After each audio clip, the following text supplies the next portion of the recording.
നമസ്കാരം കൂട്ടുകാരെ. ഇന്നത്തെ ഈ പുഴയും കടന്നെന്ന സീരിയലിൻ്റെ എപ്പിസോഡ് എന്താണെന്ന് നോക്കാം. അങ്ങനെ കാവേരി ആണെച്ചെങ്കിൽ നീളമോൾ കിടക്കുന്ന ഹോസ്പിറ്റലിലെ PROൻ്റെ അടുത്ത് സംസാരിച്ചു കൊണ്ടിരിക്കുകയാണ്. PROൻ്റെ അടുത്ത് ചോദിക്കുകയാണ് കാവേരി, എന്തെങ്കിലും ഒരു മാർഗ്ഗമുണ്ടോ, അതായത് ഈ ഹോസ്പിറ്റലിൽ എന്തെങ്കിലും ചാരിറ്റി ആക്ടിവിറ്റി നടക്കുന്നുണ്ടെങ്കിൽ അതിൽ ഉൾപ്പെടുത്തിയിട്ട് ഞങ്ങളുടെ നീളമോളുടെ സർജറിയും കൂടി ചെയ്യാനുള്ള എന്തെങ്കിലും ഒരു ഓപ്ഷൻ ഉണ്ടോ എന്ന് കാവേരി ചോദിക്കുകയാണ്. അപ്പോൾ PRO പറയും, അങ്ങനെയൊക്കെ ഞങ്ങൾ ചെയ്യാറുണ്ട്, പക്ഷേ അതിന് അതിൻ്റേതായ സമയമെടുക്കും. കാരണം ഈ പേഷ്യൻറ്റിനെ കുറിച്ചുള്ള കാര്യങ്ങളും പേഷ്യൻറ്റിൻ്റെ ഫാമിലി ബാക്ക്ഗ്രൗണ്ടും ഡീറ്റെയിൽസൊക്കെ അന്വേഷിച്ചതിന് ശേഷം മാത്രമാണ് അങ്ങനത്തുള്ള പേഷ്യൻസിന് മാത്രമാണ് ഞങ്ങളിവിടെ ഫ്രീ ആയിട്ട് ട്രീറ്റ്മെൻറ്റ് ചെയ്യുന്നത് എന്ന്. ഇപ്പം എന്തായാലും പെട്ടെന്നൊന്നും നടക്കില്ല എന്ന് പറയുകയാണ് PRO നമ്മുടെ കാവേരിയുടെ അടുത്ത്.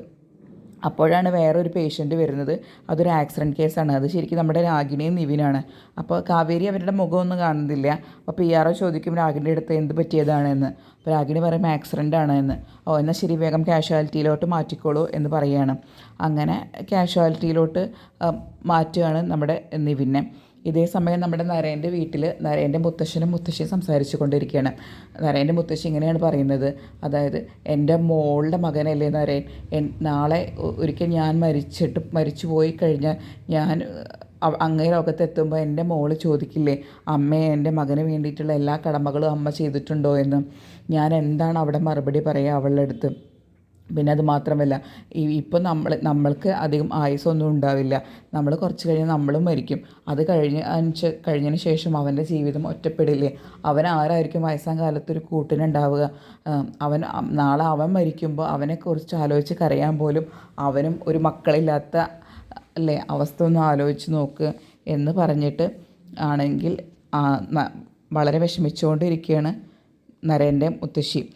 അപ്പോൾ മുത്തശ്ശൻ പറയും, നീ ഇങ്ങനെ വിഷമിക്കല്ലേ, ഇങ്ങനെ വിഷമിച്ച് കഴിഞ്ഞാൽ നിനക്ക് വല്ല അസുഖം വരും, നീ ഇപ്പോൾ കിടക്കാൻ നോക്ക് എന്ന് പറഞ്ഞിട്ട് മുത്തശ്ശീനെ ആശ്വസിപ്പിക്കുകയാണ്. മുത്തശ്ശി പറയുന്നത് ശരി ഞാൻ കിടക്കട്ടെ എന്ന് പറഞ്ഞിട്ട് അവർ അങ്ങനെ കിടക്കുകയാണ്. അങ്ങനെ കിടക്കുമ്പോൾ എന്തോ ഒരു അസ്വസ്ഥത തോന്നും അവർക്ക് ആദ്യം. അപ്പോൾ ആദ്യം കുറച്ച് നേരം അവരിങ്ങനെ അഡ്ജസ്റ്റ് ചെയ്തിട്ടിരിക്കും, വലിയ കുഴപ്പമൊന്നുമില്ല വെച്ചിട്ട്. അങ്ങനെ പിന്നെ വേദനിച്ചിട്ട് കരയാൻ തുടങ്ങും. അയ്യോ ആവോച്ചിട്ട് വേദനിച്ച് കരയാൻ തുടങ്ങും.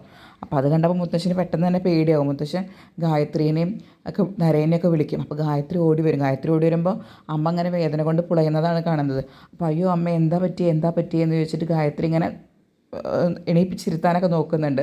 അപ്പോഴേക്കും നരനും ഓടി വരും. അപ്പോൾ നരൻ പറയും എന്താണെന്നറിയില്ലല്ലോ, നമുക്ക് വേഗം ഹോസ്പിറ്റലിലേക്ക് കൊണ്ടുപോകാമെന്ന് പറഞ്ഞ് മുത്തശ്ശീനെ 2 കൈ കൊണ്ട് കോരി എടുത്തിട്ട് അവൻ കാറിൻ്റെ അവിടേക്ക് കൊണ്ടുപോവാണ്. അങ്ങനെ ഹോസ്പിറ്റലിലേക്ക് കൊണ്ടുപോവാണ്. ഇതേ സമയം ഗായത്രിയുടെ ഭർത്താവ് ഇതൊന്നും അറിയുന്നില്ല. പുള്ളിക്കാരനെ കിടന്നുറങ്ങുന്നത് രാത്രിയാണ് സംഭവിക്കുന്നത്. അങ്ങനെ പിറ്റേ ദിവസം നമ്മുടെ ഗായത്രി, അതായത് ഇവർ ആശുപത്രിയിലാണ് രാത്രി പോയതാണ് കേട്ടോ. പിറ്റേ ദിവസം രാവിലെ ജോലിക്കാരി വന്നിട്ട് ഗായത്രിയുടെ ഭർത്താവിൻ്റെ അടുത്ത് ചോദിക്കുകയാണ്, സാർ എൻ്റെ ജോലിയൊക്കെ ചെയ്ത് കഴിഞ്ഞു എന്ന്. അപ്പോൾ ഗായത്രിയുടെ ഭർത്താവ് അവരെ വഴക്ക് പറയുകയാണ് ചെയ്യുന്നത്. ജോലിയൊക്കെ കഴിഞ്ഞ് കഴിഞ്ഞാൽ വീട്ടിൽ പോകാൻ പറ്റില്ല, പോയിട്ട് ചെടിയൊക്കെ നനയ്ക്കിയെന്ന് പറഞ്ഞ് ചീത്ത പറയുന്നുണ്ട്. അപ്പോൾ ഇതൊക്കെ നമ്മുടെ കാവേരി അപ്പുറത്തെ കോമ്പൗണ്ടിൽ നിന്ന് കാണുന്നുണ്ട്. അപ്പോൾ കാവേരി ഇങ്ങനെ ചീത്ത പറയുന്നതും ഒക്കെ ശ്രദ്ധിക്കുന്നുണ്ട്. അപ്പോൾ കാവേരി പറയും, നമ്മുടെ വീട്ടിൽ നിന്ന് എന്തെങ്കിലും ഒരു ശബ്ദം ഉണ്ടായിക്കഴിഞ്ഞാൽ അവർ വഴക്ക് പറയും, പക്ഷെ അവരുടെ വീട്ടിൽ നിന്നൊരു ശബ്ദം ഉണ്ടായിക്കഴിഞ്ഞാൽ കുഴപ്പമില്ലല്ലേ എന്ന് പറഞ്ഞിങ്ങനെ ഇരിക്കുമ്പോഴായിരിക്കും ഒരു കാറ് വരുന്നത് കാണുക. അപ്പോൾ കാറ് കണ്ടപ്പോൾ തന്നെ നരേൻ്റെ കാറാന്ന് കാവേരിക്ക് മനസ്സിലാവും. ഇത് ദുർവാസാവിൻ്റെ കാറാണോ എന്നൊക്കെ വിചാരിച്ചിട്ട് അവളിങ്ങനെ നിൽക്കുമ്പോഴാണ് പിന്നിൽ നിന്ന് മുത്തശ്ശിയൊക്കെ ഇറങ്ങുന്നത് കാണുന്നത്. അപ്പോൾ മുത്തശ്ശി ഇറങ്ങുന്നത് കണ്ടപ്പോൾ തന്നെ കാവേരിക്ക് മനസ്സിലാവും എന്തോ പുള്ളിക്കാരത്തേക്ക് എന്തോ ഒരു അസുഖമുണ്ട്, എന്തോ ഒരു അസ്വസ്ഥത ഉണ്ടെന്ന്. അപ്പോൾ കാവേരി എന്താണെന്ന് വെച്ചിട്ട് ഇങ്ങനെ നോക്കി നിൽക്കും. അപ്പോൾ ഇതേ സമയം നമ്മുടെ മുത്തശ്ശി ഈ കാറിൽ നിന്ന് ഇറങ്ങിയിട്ട് മെല്ലെ നടക്കാൻ നോക്കുമ്പോൾ നമ്മുടെ ദേവരാജനാണെങ്കിൽ അഭിനയിച്ച് തകർക്കുകയാണ്. ദേവരാജൻ പറയും, പതുക്കെ അമ്മേ, പതുക്കെ, അയ്യോ ഇളകല്ലേ അമ്മയുടെ ശരീരം ഇളകല്ലേ എന്നൊക്കെ പറഞ്ഞിട്ട് ഇങ്ങനെ അഭിനയിച്ച് കയറ്റുകയാണ് വീട്ടിൻ്റെ ഉള്ളിലായിട്ട്. അപ്പം മുത്തശ്ശിയാണെന്ന് വെച്ചെങ്കിൽ പറയുന്നത് ഇങ്ങനെയാണ്, അയ്യോ നിങ്ങൾ 2 പേര് പിടിച്ച് കയറ്റാവുന്ന തരത്തിലുള്ള ബുദ്ധിമുട്ടൊന്നും എനിക്കില്ല, നിങ്ങൾ വിഷമിക്കേണ്ട, എനിക്കൊരു കുഴപ്പമില്ല, ഞാൻ തന്നെ പൊക്കോളാം എന്നൊക്കെ മുത്തശ്ശി പറയുകയാണ്. അപ്പോൾ മുത്തശ്ശൻ പറയുന്നുണ്ട്, അത് സാരമില്ല, അവരൊന്ന് പിടിച്ചു എന്ന് വിചാരിച്ച ഒരു കുഴപ്പമില്ല, നീ അതൊന്നും ആലോചിക്കേണ്ട, നീ മെല്ലെ അകത്തോട്ട് കയറാൻ നോക്ക് എന്ന് പറയുകയാണ്. അപ്പോൾ മുത്തശ്ശി പറയും, ഞാനൊന്ന് ചെറുതായിട്ട് വയ്യാണ്ടായപ്പോഴും നിങ്ങളൊക്കെ ഇങ്ങനത്തെ പേടിച്ചല്ലേ എന്ന് പറഞ്ഞിട്ട് മുത്തശ്ശിയെ അകത്തോട്ട് കയറ്റി പോവാണ്. അപ്പോഴും ഈ ദേവരാജൻ പറയുന്നുണ്ട്, പതുക്കെ അമ്മേ, പതുക്കെ, കാലൊന്നും അവിടെയും വീണ്ടും തട്ടി വീഴല്ലേ, വീണ് കഴിഞ്ഞ് വീണ്ടും ആശുപത്രി പോകേണ്ടി വരും എന്നൊക്കെ പറഞ്ഞ് അഭിനയിച്ച് തകർക്കുകയാണ്.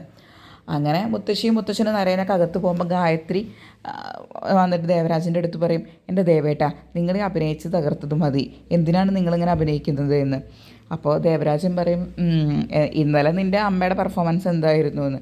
അപ്പോൾ എടുത്ത വഴിക്ക് ഗായത്രി ചോദിക്കും, ഓ അപ്പോൾ എൻ്റെ അമ്മ കരയുന്നതും ആശുപത്രി പോകുന്നതൊക്കെ നിങ്ങൾ അറിഞ്ഞായിരുന്നല്ലേ എന്ന്. ഓ ഞാൻ അറിഞ്ഞിരുന്നു, എല്ലാം ഞാൻ അറിഞ്ഞിരുന്നു. പക്ഷെ ഞാൻ വിചാരിച്ചത് എന്താണെന്ന് വെച്ചാൽ നരേനെ കൊണ്ട് കല്യാണം കഴിപ്പിക്കാൻ വേണ്ടി നിൻ്റെ അമ്മ ഓരോ അടവെടുക്കുന്നതാണെന്ന്. പിന്നെ ഇപ്പോഴാണ് മനസ്സിലായത് അത് യാഥാർത്ഥ്യമാണെന്ന്.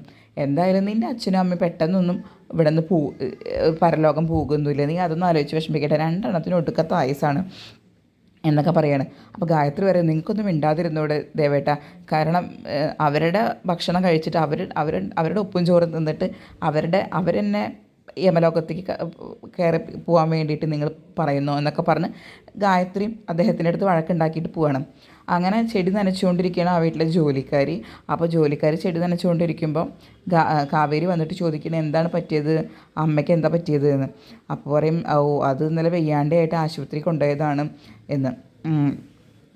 പിന്നെ ജോലിക്കാരി കാവേരിക്കൊരു വാണിംഗ് കൊടുക്കുകയാണ്, അത് നിങ്ങൾ ഈ വീടിൻ്റെ പരിസരത്തേക്ക് തന്നെ വരണ്ട, കാരണം ഞാൻ പോലും എന്നെ ജോലിക്ക് എടുക്കുമ്പോൾ പോലും ഇവരൊരു കണ്ടീഷനേ പറഞ്ഞിരുന്നുള്ളൂ, നരേൻ്റെ അടുത്തേക്ക് പോകരുത് എന്ന്. അപ്പോൾ കാവേരി ചോദിക്കുന്നു, നരേൻ്റെ അടുത്തേക്ക് പോകരുതെന്നോ, അതെന്തിനാ അങ്ങനെ, ചേച്ചിക്ക് വല്ല പകർച്ചവ്യാധി ഉണ്ടോ എന്ന്. എനിക്ക് പകർച്ചവ്യാധി ഉണ്ടായിട്ടൊന്നുമല്ല, അവർക്ക് അയാൾക്ക് പെണ്ണുങ്ങളെ കണ്ടുകൂടാ, നിങ്ങൾ 3-4 പെണ്ണുങ്ങൾ അവൻ്റെ മുന്നിൽ പോയിട്ട് നിൽക്കുന്നൊന്നും ചെയ്യേണ്ട, വെറുതെ അവൻ്റെ വഴക്ക് കേൾക്കാൻ നിൽക്കണ്ട എന്നൊക്കെ കാവേരി ഉപദേശിക്കുന്നുണ്ട് ജോലിക്കാരി. പിന്നെ അത് കഴിഞ്ഞതിന് ശേഷം നരേനും ഇളയമയും കൂടി സംസാരിക്കുന്നതാണ് കാണിക്കുന്നത്. അപ്പോൾ നരേൻ പറയണം, ഇളയമ ഇനി ഞാൻ എന്തും സഹിക്കും, പക്ഷേ എൻ്റെ മുത്തശ്ശനും മുത്തശ്ശിക്കും വയ്യാണ്ടാവുന്നതും ഒന്നും എനിക്ക് സഹിക്കാൻ പറ്റില്ല എന്ന്. അപ്പോൾ ഇളയമ പറയുകയാണ് അവൻ്റെ അടുത്ത്, മോനെ ഇത് ശരിക്കും ഡോക്ടർ പറഞ്ഞത് എന്താണ്, അവന് സ്ട്രെസ്സ് അമ്മയ്ക്ക് സ്ട്രെസ്സ് കൂടിയിട്ടാണ് ഈ വയ്യായ്ക ഉണ്ടായതെന്ന്. ഈ സ്ട്രെസ്സ് എങ്ങനെയാണ് ഉണ്ടാകുന്നത്, നിൻ്റെ കാര്യം ആലോചിച്ച് ആദ്യ കയറിയിട്ടാണ് അമ്മയ്ക്ക് സ്ട്രെസ്സ് ഉണ്ടായിട്ടുള്ളത്. അച്ഛന് 80 വയസ്സായി, അമ്മയ്ക്ക് 75 വയസ്സും, അവരെത്ര കാലം ഉണ്ടാവും, അപ്പോഴേക്കും നിൻ്റെ കാര്യത്തിൽ എന്തെങ്കിലും ഒരു തീരുമാനമാവണ്ടേ, നിനക്കൊരു കൂട്ട് വേണ്ടേ, നിനക്കൊരു കൂട്ടാവാത്തതാണ് അമ്മയ്ക്കും അച്ഛനും ഇപ്പം ഏറ്റവും വലിയ വിഷമം എന്നൊക്കെ നരേൻ്റെ അടുത്ത് പറയണം. അപ്പോൾ നിനക്കത് അതൊന്ന് തിരുത്തിക്കൂടെ, നീ വിചാരിച്ചാൽ തീരാവുന്ന പ്രശ്നമല്ലേ ഇതുള്ളൂ എന്നൊക്കെ പറഞ്ഞ് നരേനെ ഉപദേശിക്കുകയാണ് ഇളയമ്മ. അപ്പോൾ നരേനാണെച്ചെങ്കിൽ വിഷമിച്ച് ഇങ്ങനെ ചിന്തിച്ചുകൊണ്ടിരിക്കുകയാണ്, എന്താണ് ഇനിയിപ്പം ഇതിന് ചെയ്യാനുള്ളൊരു പോംവഴി എന്നിങ്ങനെ ആലോചിച്ചുകൊണ്ടിരിക്കുകയാണ്. അങ്ങനെ വീണ്ടും നമ്മുടെ മുത്തശ്ശീനെ തന്നെ കാണിക്കുന്നത്. അപ്പോൾ അവരാണെങ്കിൽ സംസാരിച്ചു കൊണ്ടിരിക്കുകയാണ്. അപ്പോൾ മുത്തശ്ശൻ പറയുകയാണ്, നീ ഇന്നലെ നിൻ്റെ പെർഫോമൻസ് കണ്ടപ്പോൾ ഞാൻ ആകെ പേടിച്ചു, എന്തേന്ന് ഇവിടെ കാണിച്ചിട്ട് നീ വേദനിച്ച് കരഞ്ഞിരുന്നത്, ഞാൻ ആകെ ഭയന്നു പോയി എന്നൊക്കെ മുത്തശ്ശി ഇങ്ങനെ പറഞ്ഞുകൊണ്ടിരിക്കുകയാണ്. അങ്ങനെ അപ്പോൾ അതേ സമയത്തായിരിക്കും നമ്മുടെ കാവേരി മുത്തശ്ശീനെ കാണാൻ വേണ്ടി ഇങ്ങോട്ട് വരുന്നത്. അപ്പോൾ കാവേരി ചോദിക്കുകയാണ്, എന്താ മുത്തശ്ശി, എന്താ പറ്റിയത്, എന്താ ഇന്നലെ ഉണ്ടായത് എന്ന്. ഓ അതൊന്നുമില്ല മോളെ, നരേൻ്റെ കാര്യം ആലോചിച്ചിട്ട് വിഷമിക്കുകയാണ് എന്ന്. അപ്പോൾ നരേൻ്റെ കാര്യം അതെന്താണ്, ഓ അവൻ വിവാഹത്തിനൊന്നും സമ്മതിക്കുന്നില്ലെന്നേ, അവൻ വിവാഹത്തിന് സമ്മതിക്കാത്ത കാര്യം അത് ആലോചിച്ച് എനിക്ക് ടെൻഷനാണ്, അതാണ്. അപ്പോൾ കാവേരി ചോദിക്കും, അല്ല ഈ നരേൻ എന്ന് പറഞ്ഞ ആൾക്ക് വേറെ വല്ല പ്രശ്നമുണ്ടോ, അല്ല ഇങ്ങനെ വല്ല മാനസിക പ്രശ്നമുണ്ടോ, ഇങ്ങനെ സ്ത്രീകളെ എത്ര പേടിയും സ്ത്രീകളെ എത്ര ദേഷ്യവും അതൊക്കെ നമ്മളിങ്ങനെ കാണുകയും കേൾക്കുകയും ചെയ്യുമ്പോൾ ഇങ്ങനെ എന്തെങ്കിലും കുഴപ്പമുണ്ടാവാൻ ഒരു സാധ്യത ഉണ്ടല്ലോ എന്ന് പറഞ്ഞിങ്ങനെ കാവേരി നിൽക്കുകയാണ്. അപ്പോഴാണ് നമ്മുടെ നരേൻ ഇതൊക്കെ കേട്ടിട്ട് ഇങ്ങനെ വരുന്നത്. നരേനാണെങ്കിൽ വീടിൻ്റെ പുറത്ത് നിന്ന് ഇതൊക്കെ കേൾക്കുന്നുണ്ട്. ഈ കാവേരി ചോദിക്കുന്നത്, നരേന് എന്തെങ്കിലും മാനസിക പ്രശ്നമുണ്ടോ, അത് വേറെ വല്ല ബുദ്ധിമുട്ടുകളുണ്ടോ, എന്താണ് പുള്ളി വിവാഹത്തിന് സമ്മതിക്കാത്തത്, പിന്നെ ഒരു പ്രത്യേകതരം സ്വഭാവമാണല്ലോ അദ്ദേഹത്തിൻ്റേത് എന്നൊക്കെ പറഞ്ഞുകൊണ്ടിരിക്കുമ്പോഴാണ് കാവേരി പെട്ടെന്ന് നരേനെ കാണുക. അപ്പോൾ കാവേരി പറയുന്നത്, ഞാൻ പോവാണ് കേട്ടോ, ഞാൻ ഇവിടെ അധികം നേരം നിൽക്കുന്നില്ല, പോയിട്ട് വരാട്ടോ എന്ന് പറയും കാവേരി. പിന്നെ കാവേരി എന്നെ തിരുത്തി പറയും, അയ്യോ ഞാൻ പോയിട്ട് വരുന്നില്ല, നിങ്ങൾക്ക് ഞങ്ങളെ കാണുന്നുണ്ടെങ്കിൽ അപ്പുറത്തോട്ട് വന്നാൽ മതി, എന്നാൽ ശരി എന്ന് പറഞ്ഞിട്ട് കാവേരി അവിടെ നിന്ന് രക്ഷപ്പെടാൻ നോക്കുകയാണ്.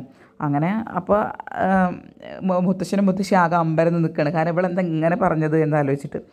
അങ്ങനെ ഈ സമയത്ത് നരേൻ വീടിൻ്റെ പുറത്ത് നിൽക്കുന്നുണ്ടായിരിക്കും. അപ്പോൾ നരേൻ ഇവൾ പറഞ്ഞതൊക്കെ കേട്ടിട്ട് ദേഷ്യം വന്നിട്ട് ദേഷ്യത്തിൽ ഇങ്ങനെ നടക്കുകയാണ്. അങ്ങനെ കാവേരി വീടിൻ്റെ പുറത്തേക്ക് ഇറങ്ങി വരുന്നു. നരേനാണെങ്കിൽ ദേഷ്യം പിടിച്ചിട്ട് പെട്ടെന്ന് ഇങ്ങോട്ട് തിരിയുന്നു. അങ്ങനെ രണ്ടുപേരും കൂടിയിട്ട് എന്ത് ചെയ്യും, അവിടെ നിന്ന് പെട്ടെന്ന് കൂട്ടിമുട്ടും. അങ്ങനെ കൂട്ടിമുട്ടോട് കൂടിയിട്ട് നരേൻ കാവേരിയെ പിടിച്ചിട്ട് ഇങ്ങനെ കുറച്ച് നേരം ഇങ്ങനെ അവർ പരസ്പരം കണ്ണിൽ ഇങ്ങനെ നോക്കി നിൽക്കുന്നതാണ് കാണുന്നത്. ഇത്രയുമാണ് ഇന്നത്തെ എപ്പിസോഡ്. ഇനി നാളത്തെ എപ്പിസോഡിൽ എന്താണെന്ന് വെച്ചാൽ ഇവർ ഈ ഒരു നൃത്തം ഇങ്ങനെ നിൽക്കും കുറേ നേരം. അങ്ങനെ നിന്നുകൊണ്ടിരിക്കുമ്പോഴാണ് നമ്മുടെ ജോലിക്കാർ പെട്ടെന്ന് ഇത് കണ്ടുവരുന്നത്. അപ്പോൾ ജോലിക്കാരുടെ കയ്യിലൊരു ഗ്ലാസ് ഉണ്ടാവും. അത് പെട്ടെന്ന് ഇത് കണ്ടിട്ട് ജോലിക്കാർക്ക് അത്ഭുതമാവും. കാരണം ഇങ്ങനൊരു സംഗതി കാഴ്ച ഒരിക്കലും പ്രതീക്ഷിക്കില്ലല്ലോ നരേൻ്റെ കയ്യിൽ നിന്ന്. പെട്ടെന്ന് ആ ഗ്ലാസ് വീണ് പൊട്ടും. ആ ഗ്ലാസ് വീണ് പൊട്ടുമ്പോഴാണ് നരേന് സ്ഥലകാലബോധം വരുന്നത്. അങ്ങനെ നരേൻ പെട്ടെന്ന് കാവേരീനെ വിടും. അപ്പോൾ കാവേരി നിലത്ത് പോയി വീഴും. ഇത്രയൊക്കെയാണ് കാണുന്നത്. പിന്നെ അതിനുശേഷം നരേൻ വന്നിട്ട് മുത്തശ്ശിയുടെ അടുത്തും പറയുകയാണ് എനിക്ക് വിവാഹത്തിന് സമ്മതമാണ് എന്ന്, നിങ്ങൾ എന്താ വെച്ചാൽ ചെയ്തോളൂ എന്ന് പറയണം, അതിന് വേണ്ട കാര്യങ്ങൾ എന്താണെന്ന് വെച്ചാൽ ചെയ്തോളൂ എന്ന് പറയണം മുത്തശ്ശിയുടെ അടുത്ത്. അപ്പോൾ അവർക്കാണെങ്കിൽ വളരെ സന്തോഷമാവും. അപ്പോൾ ജോലിക്കാരി വന്നിട്ട് പറയുകയാണ് നരേൻ കുഞ്ഞിൻ്റെ മനസ്സ് മാറാൻ ഒരു കാരണമുണ്ട് എന്ന് പറഞ്ഞിട്ട് കാവേരീനായിട്ട് കൂട്ടിയിടിച്ച സീൻ പറയണം. പിന്നെ അത് കഴിഞ്ഞതിന് ശേഷം നമ്മൾ നിവിനെയാണ് കാണിക്കുന്നത്. നിവിൻ ആശുപത്രി കിടക്കുകയാണല്ലോ. അപ്പോൾ നിവിനെ നോക്കിയിട്ട് ഇങ്ങനെ ഇരിക്കുകയാണ് രാഗിണി. അപ്പോൾ നിവിനാണെന്ന് വെച്ചെങ്കിൽ ബോധമൊന്നും വന്നിട്ടുണ്ടായിരുന്നില്ല. പിന്നെ അങ്ങനെ ബോധം വന്നപ്പോൾ രാഗിണി പറയണം, എന്താണ് കണ്ടോ നിവിനെ, നീ കാണിച്ചത് നിനക്ക് പറ്റിയത് കണ്ടോ എന്നൊക്കെ ഇങ്ങനെ പറയുകയാണ്. അപ്പോൾ നിവിൻ അവളെ വഴക്ക് പറയണം, നിൻ്റെ അച്ഛനാണിത് ഉണ്ടാക്കിയത്, ഇങ്ങനൊരവസ്ഥ എനിക്ക് ഉണ്ടാക്കിയത് എന്ന്. അപ്പോൾ രാഗിണി പറയും, അതെ, ഒരു ഭാര്യ വിചാരിച്ചു കഴിഞ്ഞാൽ ഭർത്താവിൻ്റെ ഏത് അസുഖവും മാറും. അതുകൊണ്ട് നിന്നെ പരിചരിക്കാനും നിന്നെ എല്ലാ കാര്യങ്ങളും ചെയ്യാനും നോക്കാനൊക്കെ ഞാനുണ്ട്, നീ അതൊന്നും ആലോചിച്ച് വിഷമിക്കേണ്ട എന്ന് പറയാണ് നിവിൻ്റെ അടുത്ത്. അപ്പോൾ നിവിൻ പറയാം, നീയാണ് എൻ്റെ ഭാര്യ എന്ന് പറഞ്ഞിട്ട് അവളേനായിട്ട് വഴക്കുണ്ടാക്കി റൂമിൻ്റെ പുറത്തേക്ക് ഇറങ്ങാൻ പോവാണ്. അപ്പോഴാണ് നമ്മുടെ കാവേരി അതിലൂടെ വരുന്നത്. ഇത്രയും കാണിച്ചുകൊണ്ടാണ് നാളത്തെ എപ്പിസോഡ് അവസാനിക്കുന്നത്. അപ്പോൾ കൂടുതൽ നേരത്തെ ഈ സീരിയലിൻ്റെ കഥയറിയാൻ ആദ്യം നിങ്ങൾ ഈ ചാനൽ ഒന്ന് സബ്സ്ക്രൈബ് ചെയ്യുക. അതിനുശേഷം ബെൽ ബട്ടൺ ഒന്ന് അമർത്തുക. അപ്പോഴാണ് നിങ്ങൾക്ക് ഇതിൽ അപ്ലോഡ് ചെയ്യുന്ന ഇതിൻ്റെ എല്ലാവരുടെയും നോട്ടിഫിക്കേഷൻസ് വരുള്ളൂ. അപ്പോൾ കൂടുതൽ നേരത്തെ സീരിയൽ കഥയറിയാൻ ആദ്യം ചാനൽ സബ്സ്ക്രൈബ് ചെയ്യുക. വീഡിയോ ഇഷ്ടപ്പെട്ടാൽ ലൈക്കും ചെയ്യുക. താങ്ക്